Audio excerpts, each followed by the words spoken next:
Alright guys, it is Thursday. As you can see, we're down at the shop and well, it's finally home. The Zr800. So last night me and PJ, we picked this thing up and holy, that winch made life a shitload easier. Like, I don't even think it took us maybe 3 minutes to load it on. So yeah, pretty much, I don't even think we were there 10 minutes. Finished paying the guy, and well, pretty much we loaded her up and she's on her way. Had to stop at the Harbor Freight so I can pick up some of these little dollies. I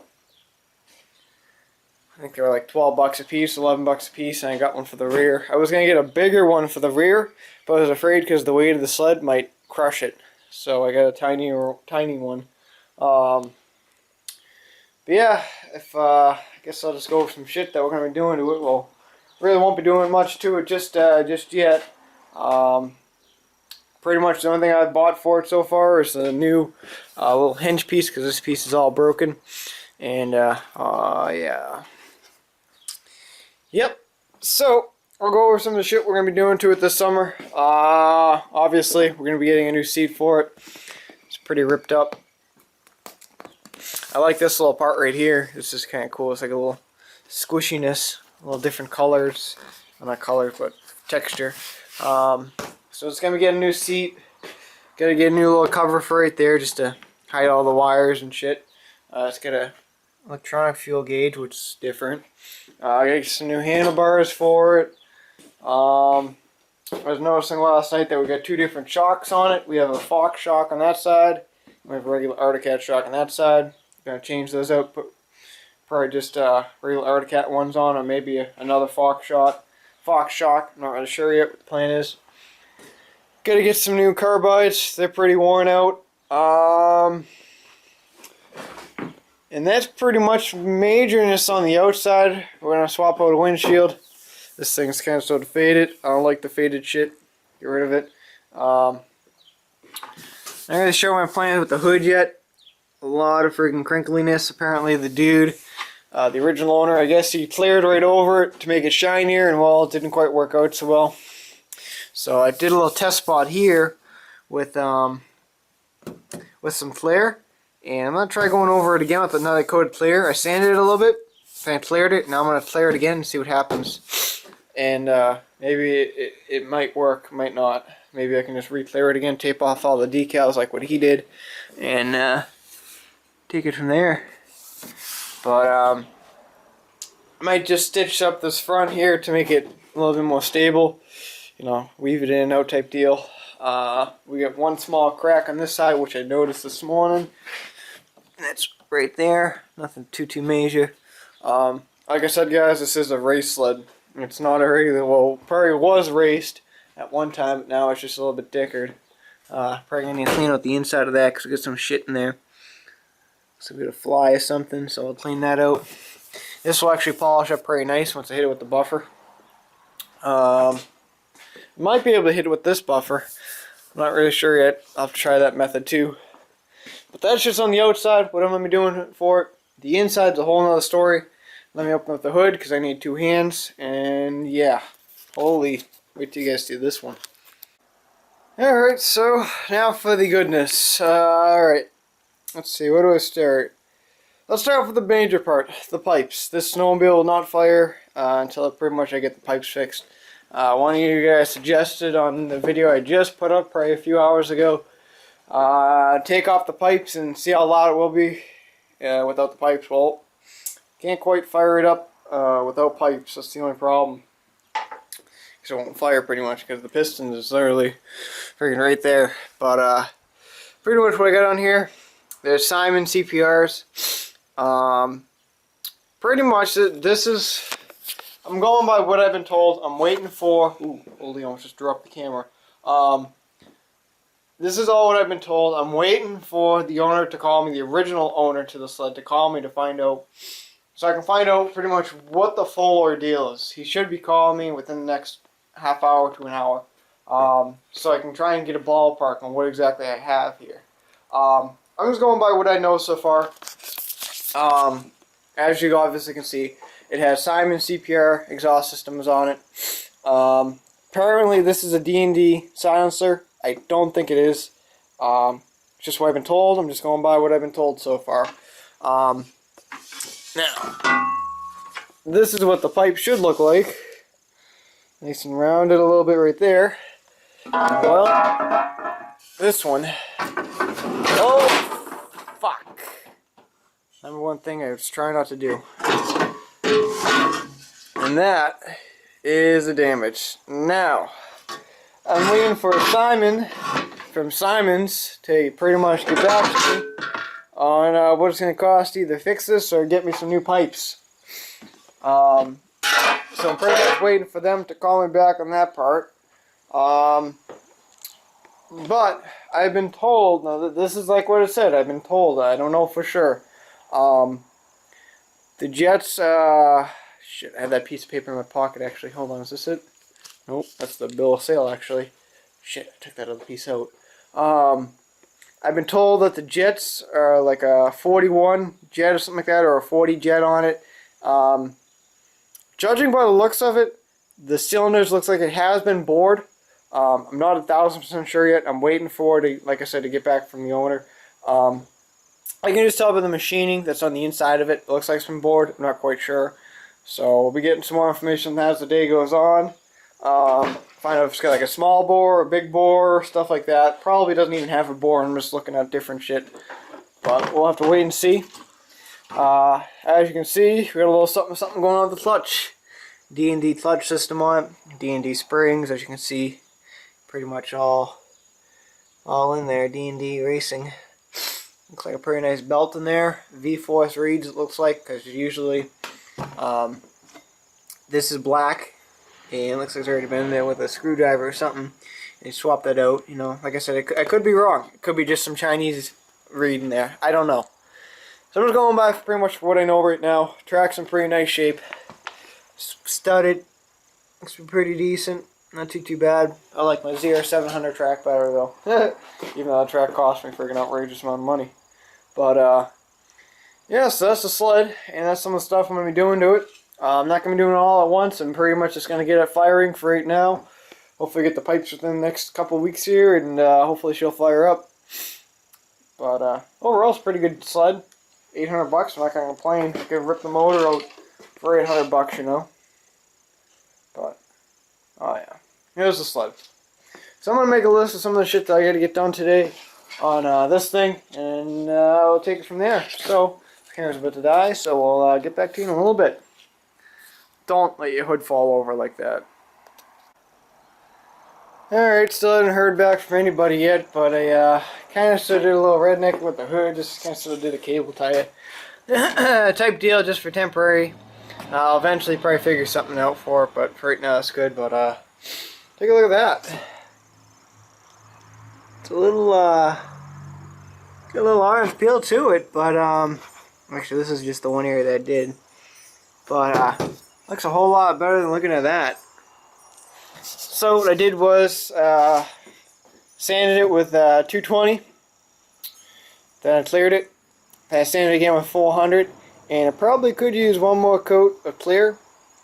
And I'm just testing it with that one little spot there, and it's looking pretty good. So I might do that throughout that sled. I think that'll probably be the best deal. But I was kind of sort of thinking, oh, maybe I could buff the windshield, maybe look a little shiny. Well, yeah, one little problem right there. So, oh, it was just like a scratch or something, like a really deep scratch. But no, like you can't even. If you wasn't by it, you can't even see it. But when you press on it, it's like, oh, okay. But I did the headlight there, and oh, that little thing looks almost like new, surprisingly. But check out my rack, my pipe rack. This actually could get moved over just a tad, but whatever. My rack. Well, look at my rack, will you? Jesus Christ. Everyone's always want to look at people's racks. But yeah, so I'm getting ready to somewhat move it that way. Maybe just get out of the way so I can get some shit in and out for the weekend. But one thing I forgot to mention, holy, Gotta go. Alright, so I don't know exactly where I even was, but that was the phone call I've kind of sort of been waiting for. So we just found a little bit more information about the sled.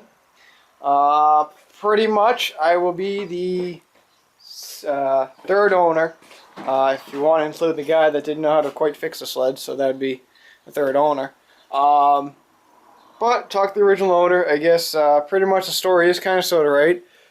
His mentally challenged son there, I guess, took it out for a little joyride when he shouldn't have. And I guess he hit a tree in the front end. And sure enough, that's what the deal was. So I guess he sold it to the guy I bought it off of for a couple $1,000. Yeah, now it's in my hands. So I asked him a few, just a few questions about it. What it's got for parts and stuff like that. And he told me the track was replaced in 2009. Well, the end of 2009 going in 2010.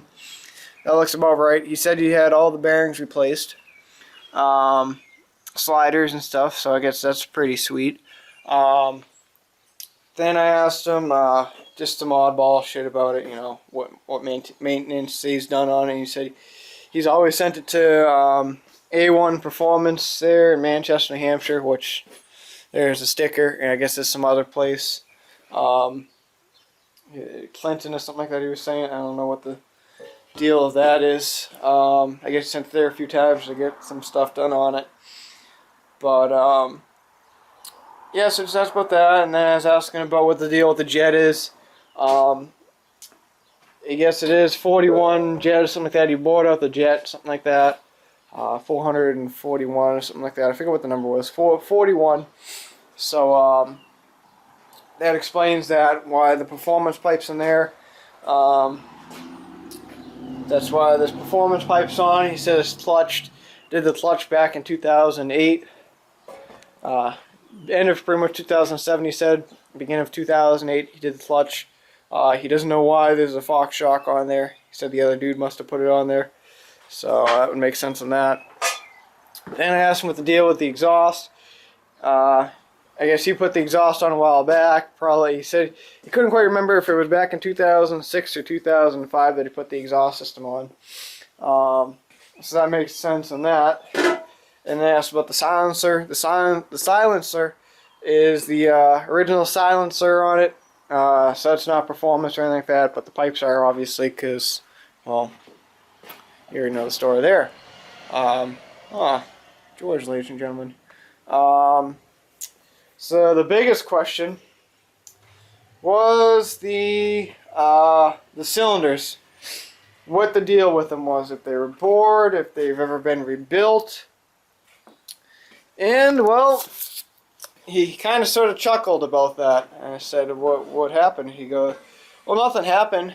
I guess he had his buddy, well, not his buddy, but he knew someone at Speedworks. I think they're out of Michigan or something like that. And they bored out the cylinder. They put a big bore on it. Well, big bore means big power, more horsepower. He was saying that it's bored over quite a bit, and it's pushing out about 1,000 cc's. Wow. Didn't see that one coming. I don't know what the horsepower is. I think the stock horsepower on this thing is probably about $150. Probably when he did that, probably pushed up to 200 horsepower. Then all the modifications and shit like that, I'm probably running about 210 horsepower out of the damn thing. And this thing, he said, it goes at a bat out of hell, I guess. So that explains a lot of the stuff that that was going on with it, which makes more sense. Then I asked about the reeds on it. He said, no, they're just some reeds he picked off of eBay, I guess, something like that.